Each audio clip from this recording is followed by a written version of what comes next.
La pasta fresca és l'especialitat de la Mònica, una dona nascuda a l'illa de Sardenya que busca emprendre un negoci mentre fa de masovera en una masia de l'Empordà.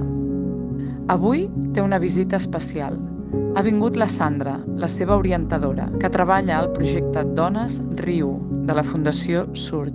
La Mònica és usuària d'aquest projecte empoderador, que ofereix formació i acompanyament a les dones en àmbits rurals per enfocar el seu objectiu laboral. Sí, pero se tiene que hacer la ficha técnica bien, porque ¿conoces bien la ficha técnica? Jo em sento molt afortunada d'acompanyar-la.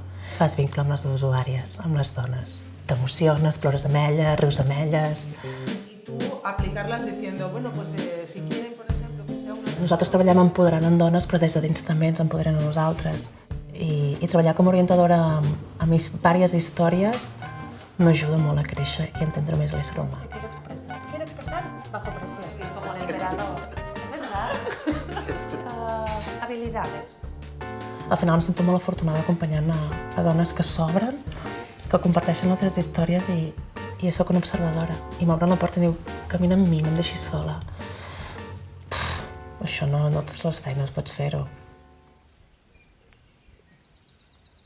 Tengo aquí como un proyecto de vida rural, me gusta mucho este estilo de vida, intento vivir de lo que me da la tierra.